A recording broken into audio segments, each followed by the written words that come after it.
Parson's pleasure. Mr. Boggies was driving the car slowly, leaning back comfortably in the seat with one elbow resting on the sill of the open window. How beautiful the countryside, he thought, how pleasant to see a sign or two of summer once again. The primroses especially. And the hawthorn .71e. Hawthorn was exploding white and pink and red along the hedges, and the primroses were growing underneath in little clumps, and it was beautiful. He took one hand off the wheel and lit himself a cigarette. The best thing now, he told himself, would be to make for the top of Brill Hill. He could see it about half 2 miles ahead.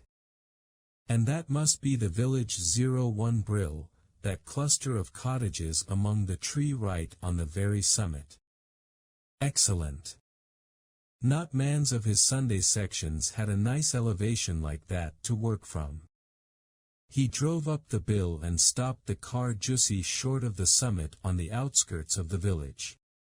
Then he got out and looked around. Down below, the countryside was spread out before him like a huge green carpet. He could see for miles. It was perfect. He took a pad and pencil from his pocket, leaned against the back of the car, and allowed his practiced eye to travel slowly over the landscape. He could see one medium farmhouse over on the right, back in the fields, with a track leading to it from the road. There was another larger one beyond it. There was a house surrounded by tall elms that looked as though it might be a Queen Anne, and there were 2 likely farms away over on the left. 5 places in all. That was about the lot in this direction. Mr. Boggies drew a rough sketch on his pad showing the position of each so that he'd be able to find them easily when he was down below. Then he got back into the car and drove up through the village to the other side of the hill. From there he spotted 6 more possibles, 5 farms and 1 big white Georgian house. He studied the Georgian house through his binoculars. It had a clean, prosperous look, and the garden was well ordered. That was a pity. He ruled it out immediately. There was no point in calling on the prosperous. In this square then, in this section, there were 10 possibles in all. 10 was a nice number, Mr. Boggies told himself. Just the right amount for a leisurely afternoon's work. What time was it now? 12 o'clock. He would have liked a pint of beer in the pub before he started, but on Sundays they didn't open until 1. Very well, he would have it later. He glanced at the notes on his pad. He decided to take the Queen Anne first, the house with the elms. It had looked nicely dilapidated through the binoculars. The people there could probably with some money. He was always lucky with Queen Anne's, anyway. Mr. Boggies climbed back into the car, released the handbrake, and began cruising slowly down the hill without the engine. Apart from the fact that he was at this moment disguised in the uniform of a clergyman, there was nothing very sinister about Mr. Cyril Boggies. By trade he was a dealer in antique furniture, with his own shop and showroom in the King's Road, Chelsea. His premises were not large, and generally he didn't do a great deal of business, but because he always bought cheap, very very cheap, and sold very very dear, he managed to make quite a tidy little income every year. He was a talented salesman, and when buying or selling a piece he could slide smoothly into whichever mood suited the client best. He could become grave and charming for the aged, obsequious for the rich, sober for the godly, masterful for the weak, mischievous for the widow, arch and saucy for the spinster. He was well aware of his gift, using it shamelessly on every possible occasion, and often, at the end of an unusually good performance, it was as much as he could do to prevent himself from turning aside and taking a bow or two as the thundering applause of the audience went rolling through the theater. In spite of this rather clownish quality of his, Mr. Boggies was not a fool. In fact, it was said of him by some that he probably knew as much about French, English, and Italian furniture as anyone else in London. He also had surprisingly good taste, and he was quick to recognize and reject an ungraceful design, however genuine the article might be. His real love, naturally, was for the work of the great 18th-century English designers, Ince, Mayhew, Chippendale, Robert Adam, Manwaring, Inigo Jones, Hepplewhite, Kent, Johnson, George Smith, Locke, Sheraton, and the rest of them, but even with these he occasionally drew the line. He refused, for example, to allow a single piece from Chippendale's Chinese or Gothic period to come into his showroom, and the same was true of some of the heavier Italian designs of Robert Adam. During the past few years, Mr. Boggies had achieved considerable fame among his friends in the trade by his ability to produce unusual and often quite rare items with astonishing regularity. Apparently the man had a source of supply that was almost inexhaustible, a sort of private warehouse, and it seemed that all he had to do was to drive out to it once a week and help himself. Whenever they asked him where he got the stuff, he would smile knowingly and wink and murmur something about a little secret. The idea behind Mr. Boggies's little secret was a simple one, and it had come to him as a result of something that had happened on a certain Sunday afternoon nearly 9 years before, while he was driving in the country. He had gone out in the morning to visit his old mother, who lived in Sevenoaks, and on the way back the fan belt on his car had broken, causing the engine to overheat and the water to boil away. He had got out of the car and walked to the nearest house, a smallish farm building about 50 yards off the road, and had asked the woman who answered the door if he could please have a jug of water. While he was waiting for her to fetch it, he happened to glance in through the door to the living room, and there, not 5 yards from where he was standing, he spotted something that made him so excited the sweat began to come out all over the top of his head. It was a large oak armchair of a type that he had only seen once before in his life. Each arm, as well as the panel at the back, was supported by a row of 8 beautifully turned spindles. The back panel itself was decorated by an inlay of the most delicate floral design, and the head of a duck was carved to lie along half the length of either arm. Good God, he thought. This thing is late 15th century. He poked his head in further through the door, and there, by heavens, was another of them on the other side of the fireplace. He couldn't be sure, but 2 chairs like that must be worth at least £1,000 up in London. And oh, what beauties they were!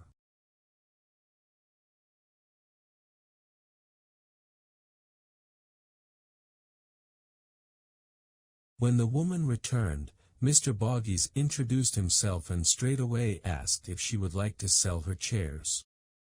"Dear me," she said. But why on earth should she want to sell her chairs? No reason at all, except that he might be willing to give her a pretty nice price. And how much would he give? They were definitely not for sale, but just out of curiosity, just for fun, you know, how much would he give? £35. How much? £35. Dear me, £35. Well, well, that was very interesting. She'd always thought they were valuable. They were very old. They were very comfortable too. She couldn't possibly do without them, not possibly. No, they were not for sale, but thank you very much all the same. They weren't really so very old, Mr. Boggies told her, and they wouldn't be at all easy to sell, but it just happened that he had a client who rather liked that sort of thing. Maybe he could go up another 2 pounds, call it 37. How about that? They bargained for half an hour, and of course in the end Mr. Boggies got the chairs and agreed to pay her something less than a 20th of their value. That evening, driving back to London in his old station wagon with the 2 fabulous chairs tucked away snugly in the back, Mr. Boggies had suddenly been struck by what seemed to him to be a most remarkable idea. "Look here," he said. "If there is good stuff in one farmhouse, then why not in others? Why shouldn't he search for it? Why shouldn't he comb the countryside? He could do it on Sundays. In that way, it wouldn't interfere with his work at all. He never knew what to do with his Sundays." So Mr. Boggies bought maps, large-scale maps of all the counties around London, and with a fine pen he divided each of them up into a series of squares. Each of these squares covered an actual area of 5 miles by 5, which was about as much territory, he estimated, as he could cope with on a single Sunday, were he to comb it thoroughly. He didn't want the towns and the villages.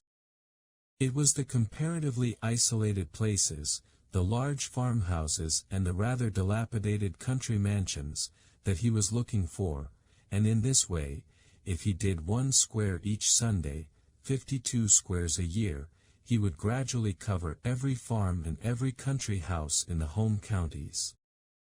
But obviously there was a bit more to it than that. Country folk are a suspicious lot. So are the impoverished rich. You can't go about ringing their bells and expecting them to show you around their houses just for the asking, because they won't do it. That way you would never get beyond the front door. How then was he to gain admittance?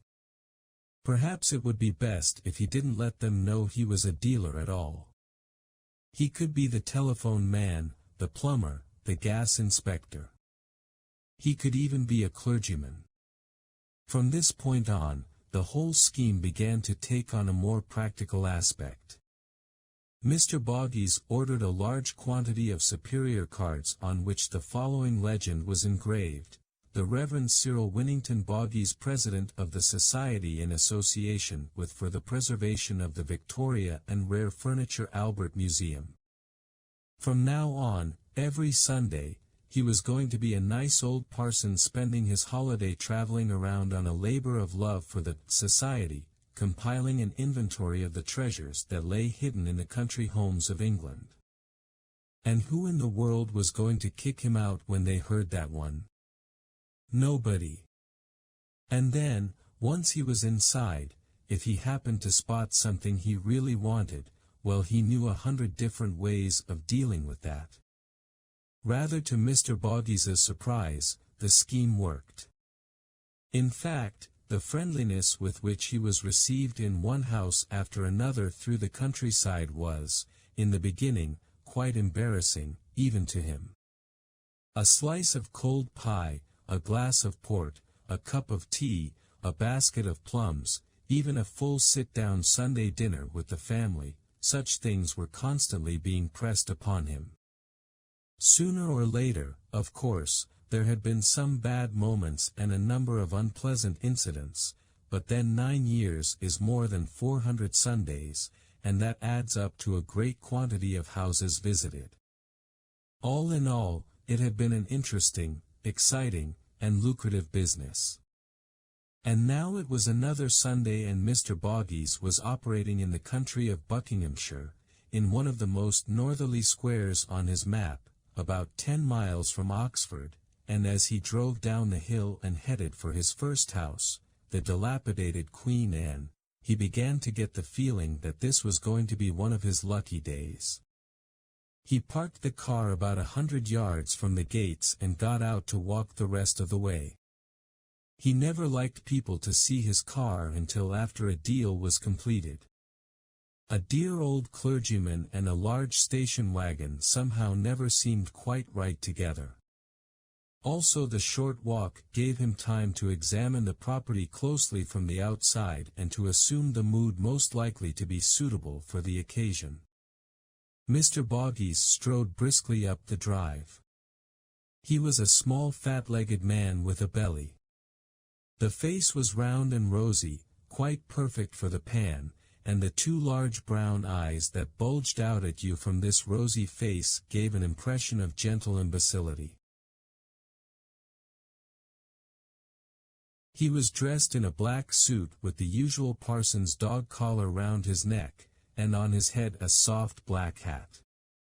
He carried an old oak walking stick which lent him, in his opinion, a rather rustic easy-going air.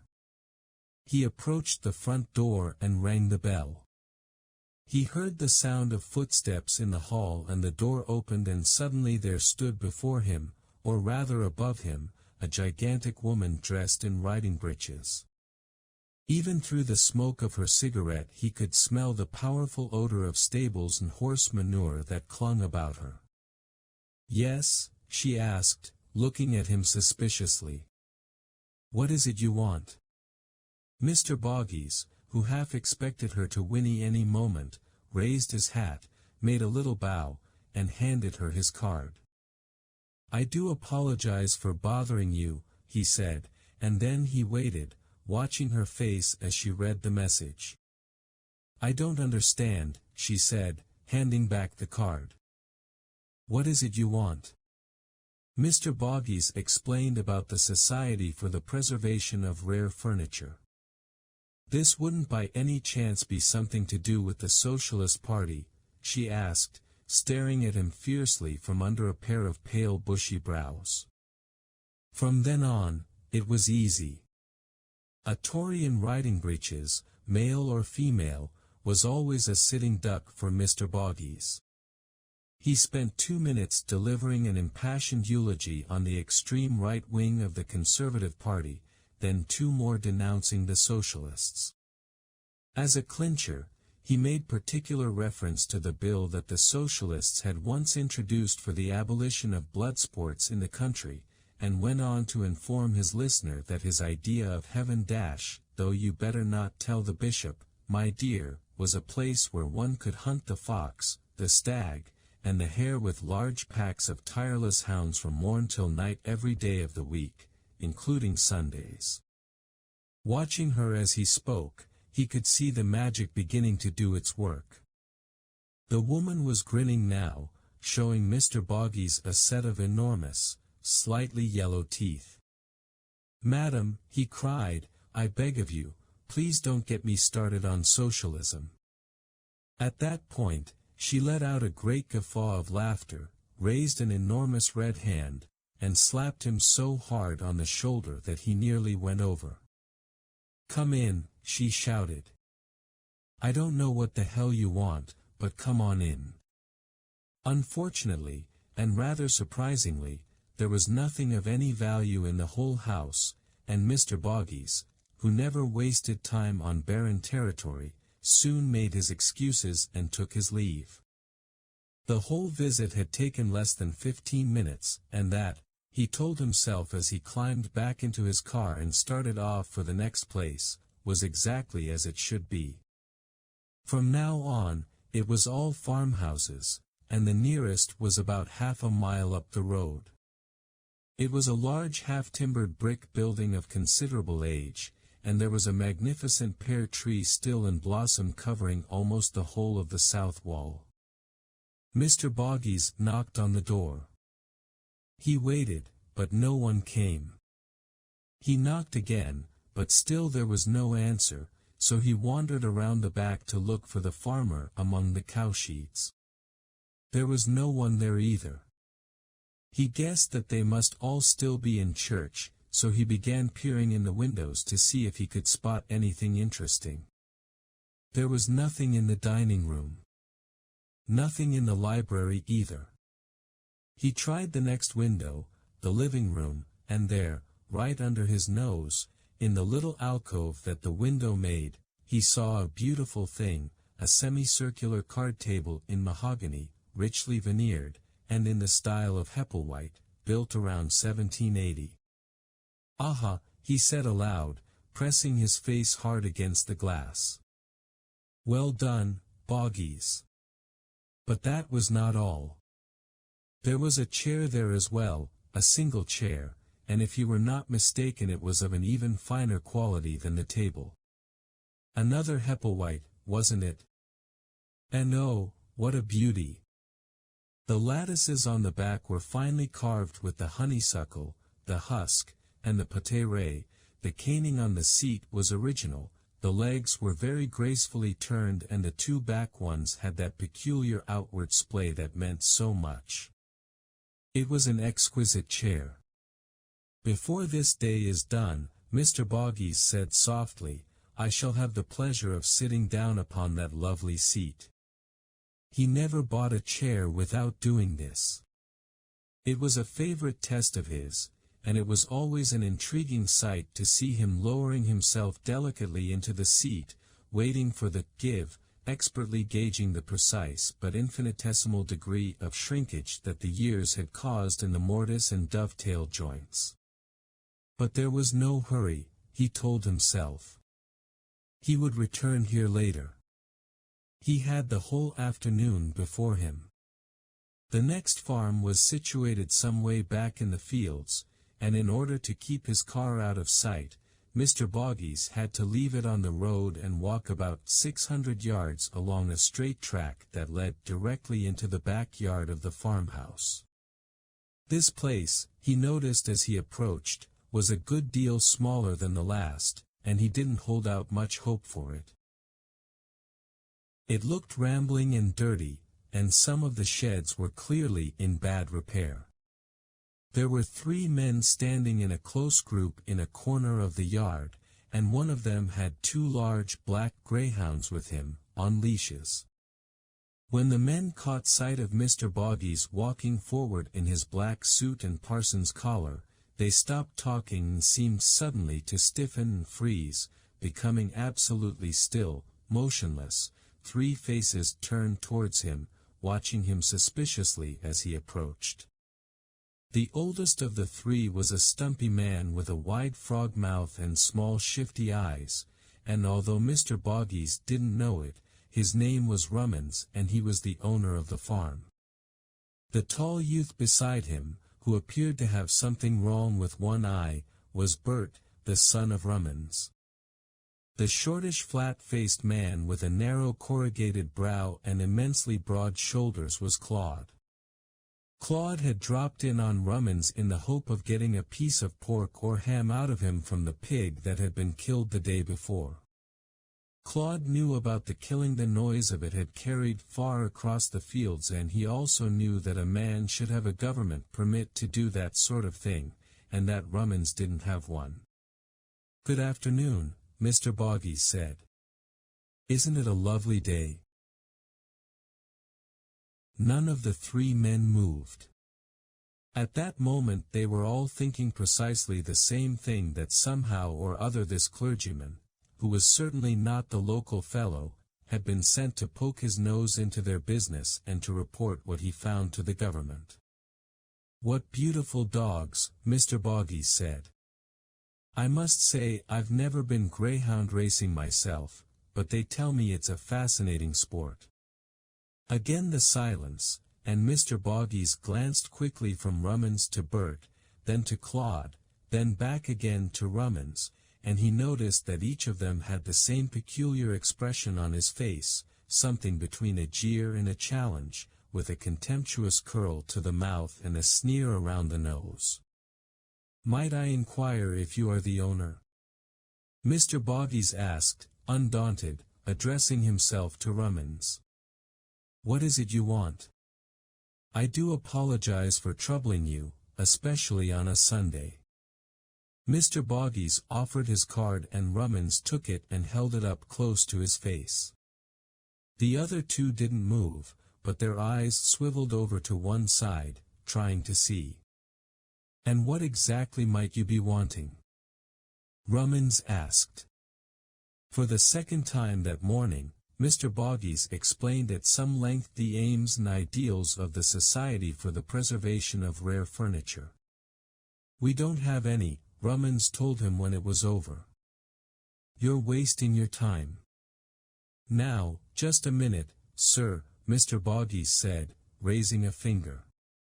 "The last man who said that to me was an old farmer down in Sussex, and when he finally let me into his house, do you know what I found?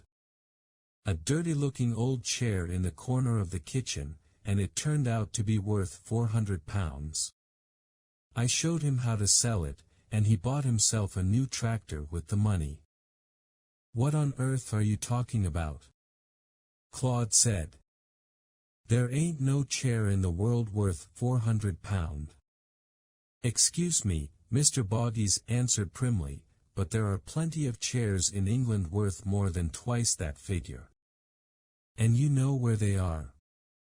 They're tucked away in the farms and cottages all over the country, with the owners using them as steps and ladders and standing on them with hobnailed boots to reach a pot of jam out of the top cupboard or to hang a picture. This is the truth I'm telling you, my friends." Rummins shifted uneasily on his feet. "You mean to say all you want to do is go inside and stand there in the middle of the room and look around?" "Exactly," Mr. Boggies said. He was at last beginning to sense what the trouble might be. "I don't want to pry into your cupboards or into your larder. I just want to look at the furniture to see if you happen to have any treasures here, and then I can write about them in our society magazine. You know what I think?" Rummins said, fixing him with his small wicked eyes. "I think you're after buying the sniff yourself. Why else would you be going to all this trouble? Oh, dear me. I only wish I had the money. Of course, if I saw something that I took a great fancy to, and it wasn't beyond my means, one might be tempted to make an offer. But alas, that rarely happens." "Well," Rummins said, "I don't suppose there's any harm in your taking a look around if that's all you want." He led the way across the yard to the back door of the farmhouse, and Mr. Boggies followed him, so did the son Bert, and Claude with his 2 dogs. They went through the kitchen, where the only furniture was a cheap deal table with a dead chicken lying on it, and they emerged into a fairly large, exceedingly filthy living room. And there it was. Mr. Boggies saw it at once, and he stopped dead in his tracks and gave a little shrill gasp of shock. Then he stood there for 5, 10, 15 seconds at least, staring like an idiot, unable to believe, not daring to believe what he saw before him. It couldn't be true, not possibly. But the longer he stared, the more true it began to seem. After all, there it was standing against the wall right in front of him, as real and as solid as the house itself. And who in the world could possibly make a mistake about a thing like that? Admittedly it was painted white, but that made not the slightest difference. Some idiot had done that. The paint could easily be stripped off. But good God! Just look at it. And in a place like this. At this point, Mr. Boggies became aware of the 3 men, Rummins, Bert, and Claude, standing together in a group over by the fireplace, watching him intently. They had seen him stop and gasp and stare, and they must have seen his face turning red, or maybe it was white, but in any event they had seen enough to spoil the whole goddamn business if he didn't do something about it quick. In a flash, Mr. Boggies clapped one hand over his heart, staggered to the nearest chair, and collapsed into it, breathing heavily. "What's the matter with you?" Claude asked. "It's nothing," he gasped. "I'll be all right in a minute. Please a glass of water." "It's my heart." Bert fetched him the water, handed it to him, and stayed close beside him, staring down at him with a fatuous leer on his face. "I thought maybe you were looking at something," Drummond said. The wide frog mouth widened a fraction further into a crafty grin, showing the stubs of several broken teeth. "No, no," Mr. Boggies said. "Oh dear me, no. It's just my heart. I'm so sorry. It happens every now and then. But it goes away quite quickly. I'll be all right in a couple of minutes." He must have time to think, he told himself. More important still, he must have time to compose himself thoroughly before he said another word. "Take it gently, Boggies. And whatever you do, keep calm. These people may be ignorant, but they are not stupid.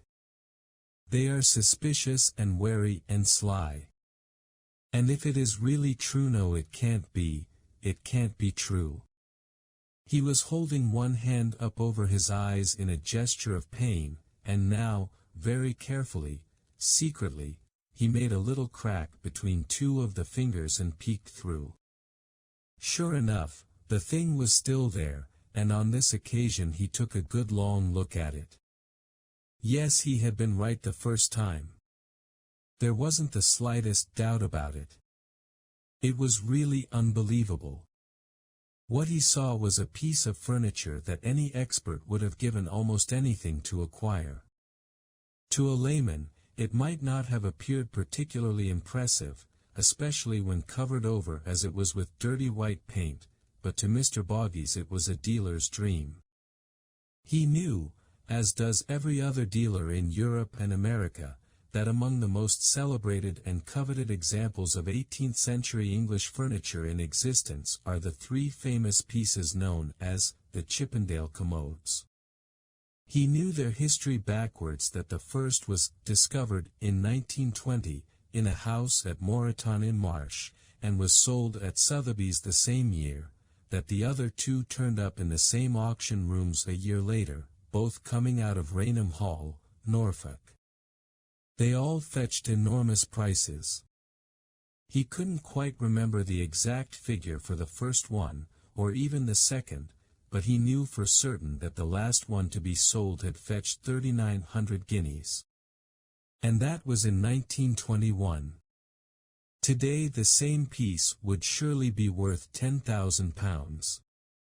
Some man, Mr. Boggies couldn't remember his name, had made a study of these commodes fairly recently and had proved that all three must have come from the same workshop, for the veneers were all from the same log, and the same set of templates had been used in the construction of each.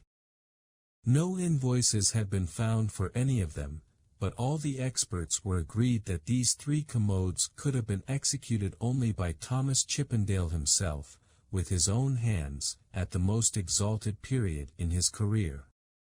And here, Mr. Boggies kept telling himself as he peered cautiously through the crack in his fingers, here was the fourth Chippendale commode.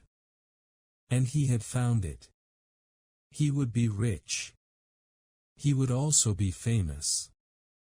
Each of the other three was known throughout the furniture world by a special name: the Chastleton commode, the first Rainham commode, the second Rainham commode. This one would go down in history as the Boggies commode. Just imagine the faces of the boys up there in London when they got a look at it tomorrow morning. And the luscious offers coming in from the big fellows over in the West End, Frank Partridge, Mallet, Jet Lay, and the rest of them. There would be a picture of it in the Times, and it would say, "The very fine Chippendale commode which was recently discovered by Mr. Cyril Boggies, a London dealer." Dear God, what a stir he was going to make. This one here, Mr. Boggies thought, was almost exactly similar to the second Rainham commode. All three, the Chastleton and the two Rainhams, differed from one another in a number of small ways. It was a most impressive, handsome affair, built in the French Rococo style of Chippendale's Directoire period, a kind of large fat chest of drawers set upon 4 carved and fluted legs that raised it about a foot from the ground. There were 6 drawers in all, 2 long ones in the middle and 2 shorter ones on either side. The serpentine front was magnificently ornamented along the top and sides and bottom, and also vertically between each set of drawers, with intricate carvings of festoons and scrolls and clusters. The brass handles, although partly obscured by white paint, appeared to be superb.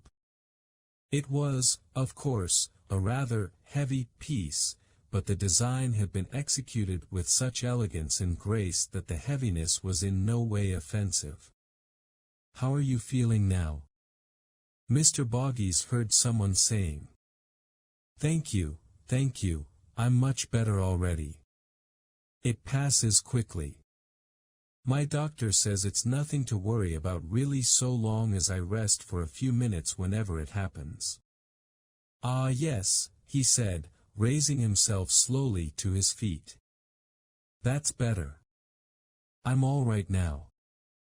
A trifle unsteadily, he began to move around the room examining the furniture, one piece at a time, commenting upon it briefly. He could see at once that apart from the commode it was a very poor lot. "Nice oak table," he said. "But I'm afraid it's not old enough to be of any interest. Good comfortable chairs, but quite modern, yes, quite modern. Now this cupboard, well, it's rather attractive, but again, not valuable. This chest of drawers," he walked casually past the Chippendale commode and gave it a little contemptuous flip with his fingers, "worth a few pounds, I dare say, but no more. A rather crude reproduction, I'm afraid. Probably made in Victorian times. Did you paint it white?" "Yes," Runeman said, "Bert did it. A very wise move. It's considerably less offensive in white." "That's a strong piece of furniture," Rumman said. "Some nice carving on it too." "Machine carved," Mr. Boggies answered superbly, bending down to examine the exquisite craftsmanship. "You can tell it a mile off. But still, I suppose it's quite pretty in its way. It has its points." He began to saunter off, then he checked himself and turned slowly back again. He placed the tip of one finger against the point of his chin, laid his head over to one side, and frowned as though deep in thought. "You know what?" he said, looking at the commode, speaking so casually that his voice kept trailing off. "I've just remembered, I've been wanting a set of legs something like that for a long time. I've got a rather curious table in my own little home, one of those low things that people put in front of the sofa, sort of a coffee table, and last Michaelmas, when I moved house, the foolish movers damaged the legs in the most shocking way. I'm very fond of that table. I always keep my big Bible on it, and all my sermon notes." He paused, stroking his chin with the finger. "Now I was just thinking. These legs on your chest-off drawers might be very suitable." "Yes, they might indeed. They could easily be cut off and fixed onto my table." He looked around and saw the 3 men standing absolutely still, watching him suspiciously, 3 pairs of eyes, all different but equally mistrusting, small pig eyes for Rummans, large slow eyes for Claude, and 2 odd eyes for Bert, one of them very queer and boiled and misty pale, with a little black dot in the center, like a fish eye on a plate. Mr. Boggies smiled and shook his head. Come, what on earth am I saying? I'm talking as though I owned the piece myself. I do apologize. What you mean to say is you'd like to buy it, Rumman said. Well. Mr. Boggies glanced back at the commode, frowning. I'm not sure. I might, and then again, on second thoughts no, I think it might be a bit too much trouble. It's not worth it. I'd better leave it. How much were you thinking of offering? Rummins asked. Not much, I'm afraid. You see, this is not a genuine antique. It's merely a reproduction. I'm not so sure about that, Rummins told him. It's been in here over 20 years, and before that it was up at the manor house. I bought it there myself at auction when the old squire died. You can't tell me that thing's new, it's not exactly new, but it's certainly not more than about 60 years old. It's more than that, Rummins said. Bert, where's that bit of paper you once found at the back of one of them drawers? That old bill. The boy looked vacantly at his father. Mr. Boggies opened his mouth, then quickly shut it again without uttering a sound. He was beginning literally to shake with excitement, and to calm himself he walked over to the window and stared out at a plump brown hen pecking around for stray grains of corn in the yard. It was in the back of that drawer underneath all them rabbit snares, Rummins was saying. Go on and fetch it out and show it to the parson. When Bert went forward to the commode, Mr. Boggies turned round again. He couldn't stand not watching him. He saw him pull out one of the big middle drawers, and he noticed the beautiful way in which the drawer slid open. He saw Bert's hand dipping inside and rummaging around among a lot of wires and strings. You mean this? Bert lifted out a piece of folded yellowing paper and carried it over to the father, who unfolded it and held it up close to his face. You can't tell me this writing ain't bloody old, Rummins said, and he held the paper out to Mr. Boggies, whose whole arm was shaking as he took it. It was brittle and it cracked slightly between his fingers. The writing was in a long sloping copperplate hand, Edward Montague, Esq. Dr. to thos. Chippendale. A large mahogany commode table of exceeding fine wood, very rich carved, set upon fluted legs, two very neat-shaped long drawers in the middle part and two ditto on each side, with rich chased brass handles and ornaments.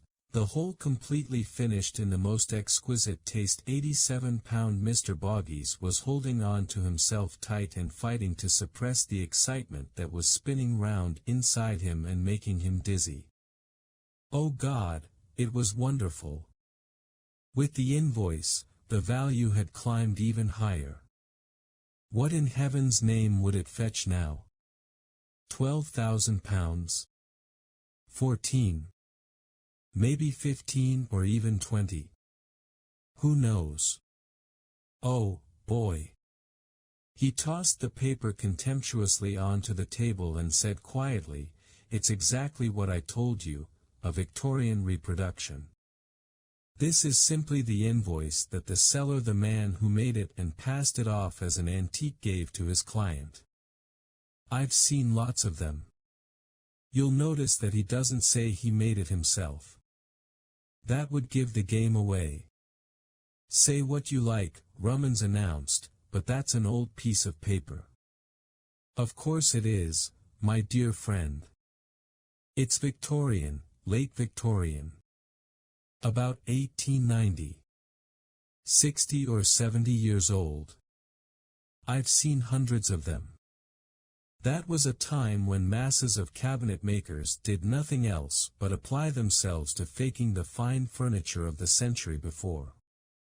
Listen, Parson, Rummins said, pointing at him with a thick dirty finger, I'm not saying as how you may not know a fair bit about this furniture business, but what I am saying is this, how on earth can you be so mighty sure it's a fake when you haven't even seen what it looks like underneath all that paint?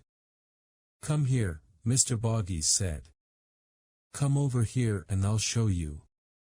He stood beside the commode and waited for them to gather round. Now, anyone got a knife? Claude produced a horn-handled pocket knife, and Mr. Boggies took it and opened the smallest blade. Then, working with apparent casualness but actually with extreme care, he began chipping off the white paint from a small area on the top of the commode. The paint flaked away cleanly from the old hard varnish underneath, and when he had cleared away about 3 square inches, he stepped back and said, "Now, take a look at that." It was beautiful, a warm little patch of mahogany, glowing like a topaz, rich and dark with the true color of its 200 years. "What's wrong with it?" Rummins asked. "It's processed. Anyone can see that." "How can you see it, mister?" "You tell us." "Well, I must say that's a trifle difficult to explain. It's chiefly a matter of experience. My experience tells me that without the slightest doubt this wood has been processed with lime. That's what they use for mahogany, to give it that dark aged color. For oak, they use potash salts, and for walnut it's nitric acid, but for mahogany it's always lime." The 3 men moved a little closer to peer at the wood. There was a slight stirring of interest among them now. It was always intriguing to hear about some new form of crookery or deception. "Look closely at the grain. You see that touch of orange in among the dark red-brown? That's the sign of lime." They leaned forward, their noses close to the wood, first Rummins, then Claude, then Ben. "And then there's the patina," Mr. Boggies continued. "The what?" He explained to them the meaning of this word as applied to furniture. "My dear friends, you've no idea the trouble these rascals will go to imitate the hard, beautiful bronze-like appearance of genuine patina. It's terrible, really terrible, and it makes me quite sick to speak of it." He was spitting each word sharply off the tip of the tongue and making a sour mouth to show his extreme distaste. The men waited, hoping for more secrets. The time and trouble that some mortals will go to in order to deceive the innocent. Mr. Boggies cried. "It's perfectly disgusting. D'you know what they did here, my friends? I can recognize it clearly. I can almost see them doing it, the long, complicated ritual of rubbing the wood with linseed oil, coating it over with French polish that has been cunningly colored, brushing it down with pumice stone and oil, beeswaxing it with a wax that contains dirt and dust, and finally giving it the heat treatment to crack the polish so that it looks like 200-year-old varnish. It really upsets me to contemplate such knavery." The 3 men continued to gaze at the little patch of dark wood. "Feel it," Mr. Boggies ordered. "Put your fingers on it. There, how does it feel, warm or cold?" "Feels cold," Rummins said. "Exactly, my friend. It happens to be a fact that faked patina is always cold to the touch. Real patina has a curiously warm feel to it." "This feels normal," Rummins said, ready to argue. "No, sir, it's cold. But of course it takes an experienced and sensitive fingertip to pass a positive judgment. You couldn't really be expected to judge this any more than I could be expected to judge the quality of your barley. Everything in life, my dear sir, is experience." The men were staring at this queer moon-faced clergyman with the bulging eyes, not quite so suspiciously now because he did seem to know a bit about his subject. But they were still a long way from trusting him. Mr. Boggies bent down and pointed to one of the metal drawer handles on the commode. "This is another place where the fakers go to work," he said. "Old brass normally has a color and character all of its own. Did you know that?" They stared at him, hoping for still more secrets. But the trouble is that they've become exceedingly skilled at matching it. In fact, it's almost impossible to tell the difference between genuine old and faked old. I don't mind admitting that it has me guessing. So there's not really any point in our scraping the paint off these handles. We wouldn't be any the wiser. How can you possibly make new brass look like gold? Claude said. Brass doesn't rust, you know. You are quite right, my friend. But these scoundrels have their own secret methods. Such as what? Claude asked. Any information of this nature was valuable, in his opinion. One never knew when it might come in handy. All they have to do, Mr. Boggies said, is to place these handles overnight in a box of mahogany shavings saturated in sal ammoniac. The sal ammoniac turns the metal green, but if you rub off the green, you will find underneath it a fine soft silvery warm luster, a luster identical to that which comes with very old brass. Oh, it is so bestial, the things they do. With iron they have another trick. What do they do with iron? Claude asked, fascinated. Iron's easy, Mr. Boggies said. Iron locks and plates and hinges are simply buried in common salt and they come out all rusted and pitted in no time. All right, Rummins said. So you admit you can't tell about the handles. For all you know, they may be hundreds and hundreds of years old. Correct? Ah, Mr. Boggies whispered, fixing Rummins with two big bulging brown eyes. That's where you're wrong. Watch this. From his jacket pocket, he took out a small screwdriver. At the same time, although none of them saw him do it, he also took out a little brass screw which he kept well hidden in the palm of his hand. Then he selected one of the screws in the commode. There were 4 to each handle and began carefully scraping all traces of white paint from its head. When he had done this, he started slowly to unscrew it. If this is a genuine old brass screw from the 18th century, he was saying, the spiral will be slightly uneven and you'll be able to see quite easily that it has been hand-cut with a file. But if this brass work is faked from more recent times, Victorian or later, then obviously the screw will be of the same period. It will be a mass-produced, machine-made article. Anyone can recognize a machine-made screw. Well, we shall see. It was not difficult, as he put his hands over the old screw and drew it out, for Mr. Boggies to substitute the new one hidden in his palm. This was another little trick of his, and through the years it had proved a most rewarding one. The pockets of his clergyman's jacket were always stocked with a quantity of cheap brass screws of various sizes. There you are, he said, handing the modem screw to Rummins. Take a look at that. Notice the exact evenness of the spiral. See it? Of course you do. It's just a cheap common little screw you yourself could buy today in any ironmonger's in the country. The screw was handed round from the one to the other, each examining it carefully. Even Rummins was impressed now. Mr. Boggies put the screwdriver back in his pocket together with the fine hand-cut screw that he'd taken from the commode, and then he turned and walked slowly past the 3 men towards the door. My dear friends, he said, pausing at the entrance to the kitchen, it was so good of you to let me peep inside your little home, so kind. I do hope I haven't been a terrible old bore. Rummins glanced up from examining the screw.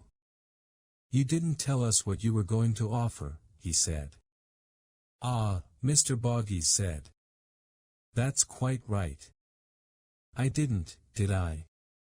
Well, to tell you the honest truth, I think it's all a bit too much trouble.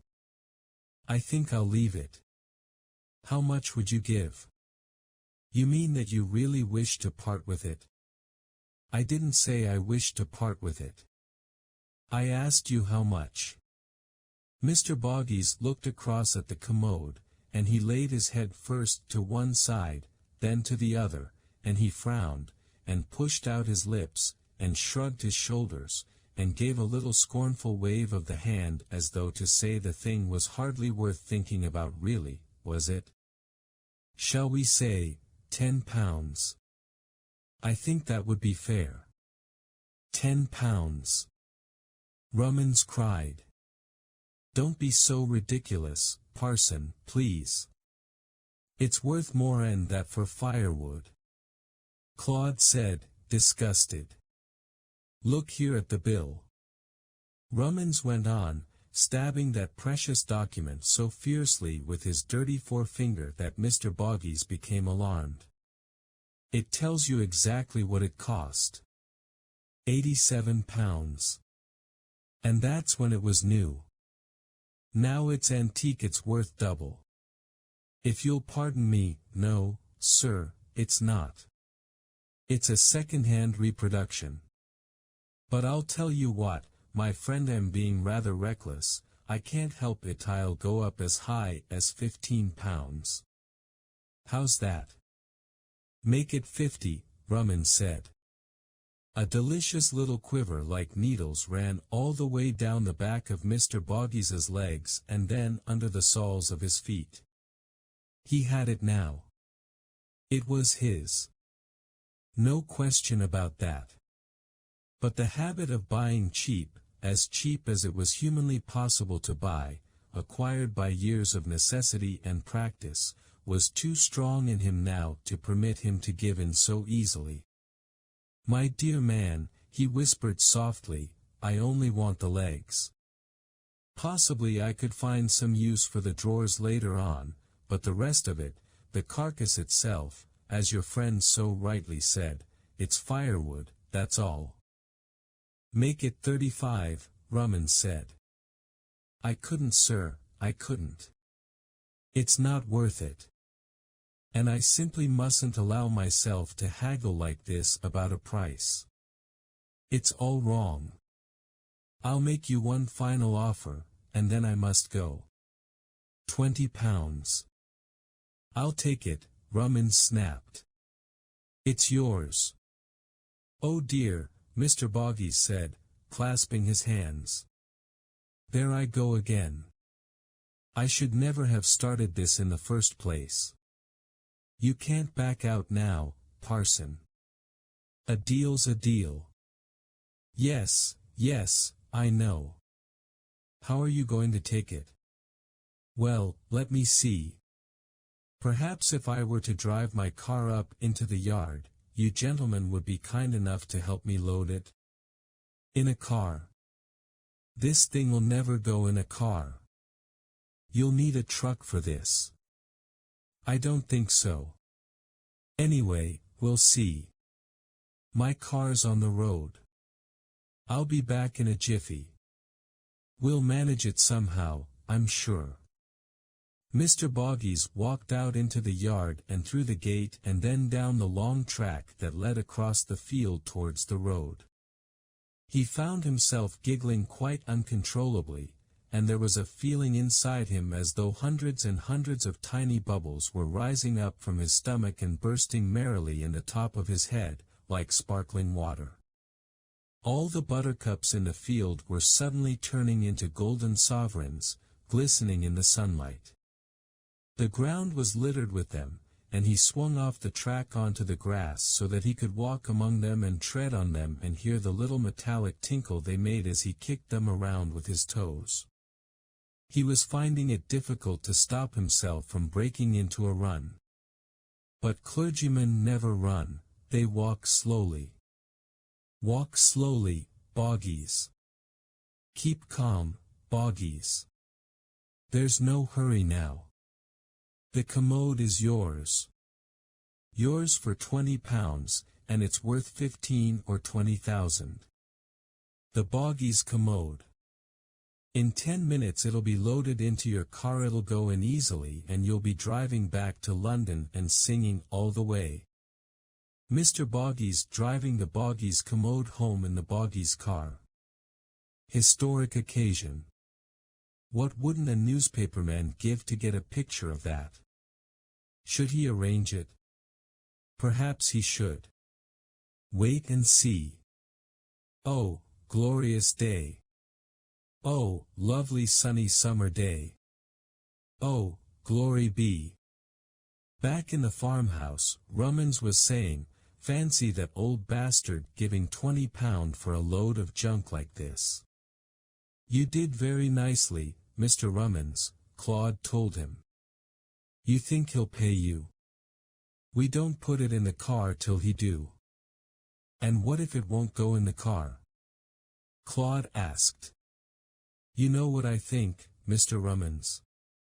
You want my honest opinion? I think the bloody thing's too big to go in the car. And then what happens? Then he's going to say to hell with it and just drive off without it, and you'll never see him again. Nor the money either. He didn't seem all that keen on having it, you know. Rummins paused to consider this new and rather alarming prospect. How can a thing like that possibly go in a car?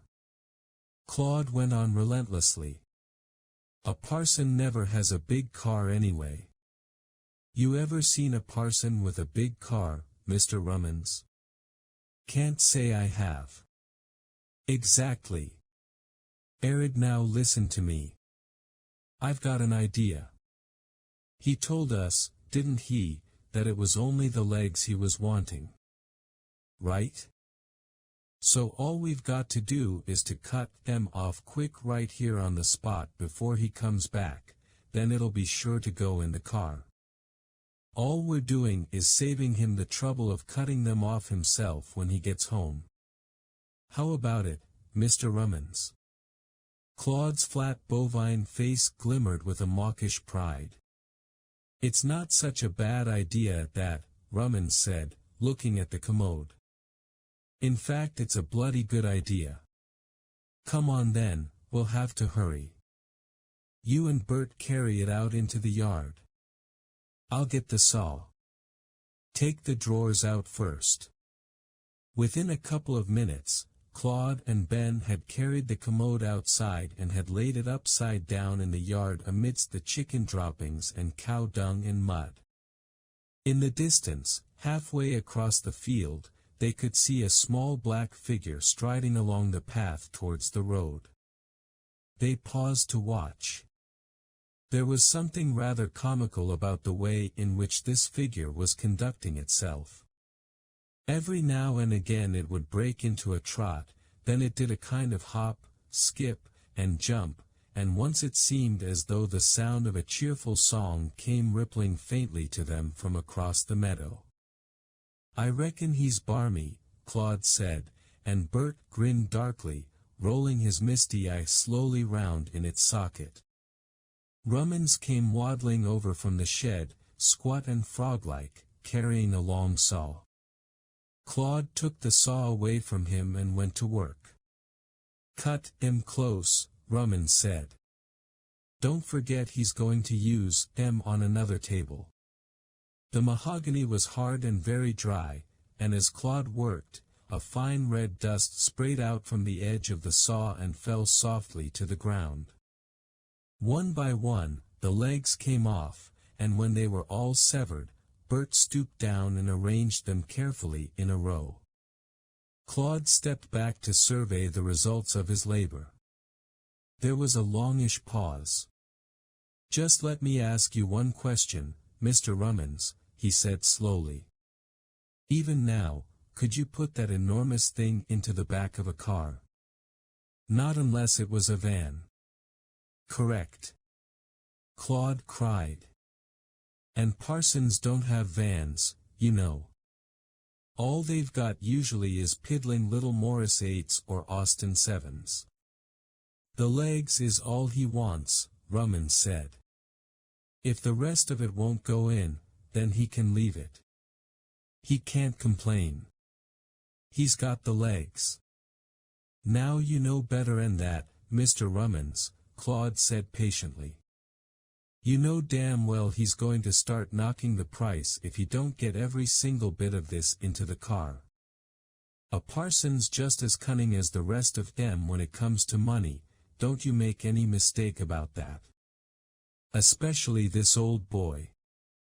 So why don't we give him his firewood now and be done with it? Where'd you keep the axe? I reckon that's fair enough, Rumman said. Ben, go fetch the axe. Bert went into the shed and fetched a tall woodcutter's axe and gave it to Claude. Claude spat on the palms of his hands and rubbed them together.